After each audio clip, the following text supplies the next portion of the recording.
All right, this is 9.3. We're going to be talking about triangle similarity and geometric mean. We're going to start out with triangle similarity. Please make sure you're writing down good notes today while I'm gone. The first thing we're going to talk about is the right triangle similarity theorem. This is actually theorem 9.6 if you are labeling them on your theorems project. So theorem 9.6. And what this says is that if an altitude, okay, so if you have a right triangle and you draw an altitude from the angle that's the right angle down to the hypotenuse, then you create two additional right triangles. So now you have three right triangles total. So if we have this right triangle here and we draw an altitude down from the right angle straight down, we draw our altitude, then we have created three right triangles. One here, a medium one over here, and our original large one. And all three triangles are similar. So let's take our original one. We have CAB. And here's what it's similar to. But first, before I say that, I want to say when you're writing these triangle similarity statements, if you will always start at your right angle and go down your next longest side from there, like this one's shorter, this one's longer. So I always go from the right angle down the longest side and over. It will help prevent you from making mistakes and getting this incorrect. So let's say it this way. Triangle, here's our right angle, C down to the longest side, A over to B is similar to, now how do we figure this out? So what we're going to do is we're actually going to redraw all of these triangles, okay, to get to the rest of it. So here is the first one. Here's my big one, all right? All I did was flip it over. I flipped it upside down and drew it in a way that was easier to see, okay? So here's my right angle, went up to my shortest side, and here's A over here. I just flipped it. Now I took this one here, my right angle here is D, goes up to C and over, and I just put it right here, okay? Translated straight over. And this one here for B, I had to rotate it a little bit to get it right here. So when you're doing that, yes, draw them again, but definitely label them because you will see that you have different right angles. We have one here at C and both of these are at D. And our shortest side goes up to something different. Same thing with our longest side. And sometimes it can be confusing if you don't label. So please make sure as you're redrawing them, you label. So now let's try this again up here. We have triangle CAB is similar. Start here at your right angle again and go down your longer side to DAC, similar to DCB. Make sense? Let's try one. Please look down. Okay, please look down at monitoring progress number 1. I'm on page 478. Let's try monitoring progress number 1. Okay, so what we have here, let me put this up. What we have here is this triangle drawn for us, okay? QSR. Our right angle is at S, and we have an altitude drawn from S, and it creates this point T, which creates two right angles. So now we have three right triangles. So we're going to redraw all three in here, and I wanted to do this example because it's a little tricky. So for your first one, you can literally just bring it straight down. It's the same thing. It's already set up in a nice order. So bring down QSR. Now, how about this medium triangle? If we just rotate it, it's going to be facing the wrong direction, right? Because our right angle would be over here and it would come this way, like so. So we don't need to do that. We're going to have to rotate it and then reflect it. So when we do that, we end up with this. All right, here's our right angle at T. So we just rotated this and then we reflected it. So we have T Here's our shorter side, T to S, and our longer side to R. And then we need to do this one here. And for this small triangle, you can just rotate it around. So you have T. Oh, kidding, you can't. Rotate it around, then you have to reflect it over. Otherwise, it'll be upside down. So T, S, Q. So when you write your similarity statement on this one, you're going to have triangle SRQ, SRQ, similar to triangle TRS, similar to triangle TSQ. So now on a new sheet of paper that you're going to turn in, I want you to do monitoring progress 2.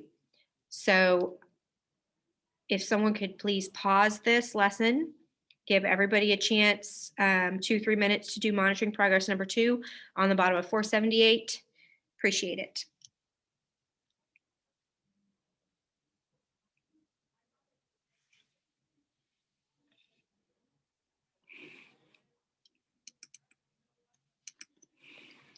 Okay, let's look at an example. What if you, let's see if I can zoom this in some more so we can see better. There we go. What if you have a problem like this where you are missing a value? So we know we can figure out sides of a triangle based on ratios. We did that in a previous chapter.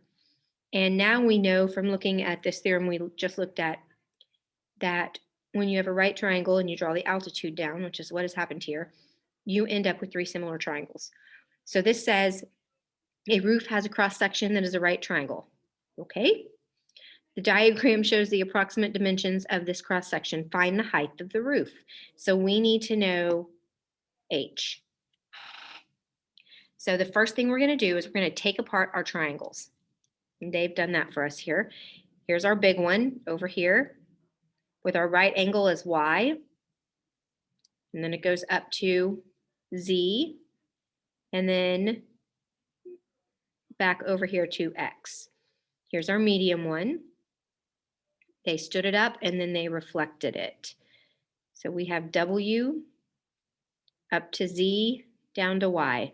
And then our small one here, it's already standing up, so it was just reflected. So we have W up to Y over to X. So to solve for this, when you are rewriting your triangles, you also need to rewrite your values, okay? So you can see that H occurs a couple places here, because here it's on the short side of the medium triangle, right here, and it's on the longer side of the small triangle. And it's the altitude of this big one, so it would be this value right here. All right, so all we're going to do to solve is set up a simple ratio.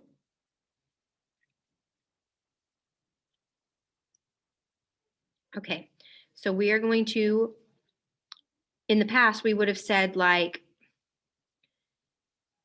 this side over this side equals this side over this side, or something like that, okay? So we're doing the exact same thing here.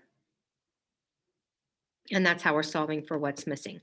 So here we did WY, so we're going to take our H, our missing value, and we're going to put it over a corresponding value. So it's over here corresponding to 5.5.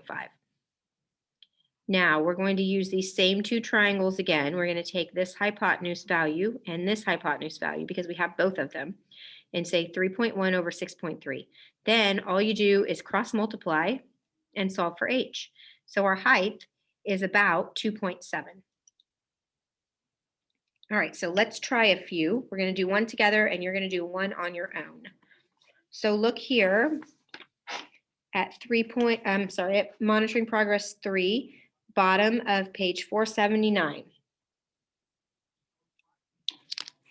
me see, I need to put the paper at the bottom or you're not going to be able to see well. Hold on. Moving the book. There we go. Okay. Now my hand won't be in the way. Okay, so it says find the value of X. So what we're going to do is we're going to take this apart. Okay, well, our big triangle is already in the right stuff, the right placement. Okay, so we have triangle E, G, F. We know this is 5, this is 3, this is 4. All right, so now let's draw our medium one. Where's our right angle here on this medium one? It's here at H. So which way should we set this up? What is our shorter side here? We know it's 3, so it is, it's just bothering, can't talk, bothering me. Okay, so we know that this is our shortest side on going up and our longer side is on the bottom. So looking at this one, we can tell here that X is going to be our shorter side going up. So we're going to need to reflect this triangle here to make it work. So that X is our shorter side going up, which means this down here is H, right? That means this is G and this is F. So our hypotenuse, we can see, is 4. We don't know the length of this side here. We only know the whole thing. So we're going to leave that blank because we don't know it. Now let's redraw our small triangle. Our right angle occurs at H. And we know our hypotenuse is 3. Which one is our shortest side? It looks like we don't know it, but we do know that this is X. And that means this is G. And this is H. All right, here's our right angles. All right, so let's set up our ratio here. What can we do to make this work? Well, we're missing a value here and we're missing a value here. So let's see if anything else matches that we can set up. We can say 3 over X equals 5 over 4. Or we can say 4 over X equals 5 over 3. We should get the same answer for either of them. So let's go with this one. So we have 3 over X equals 5 over 4. So cross multiply, 5x equals 12, divided by 5. We have x equals 12 over 5, which is about 2.4. Whoops, going off the page. There we go. So x is about 2.4. All right, someone press pause, please. And on the paper that you're going to turn in, everyone do number 4, please.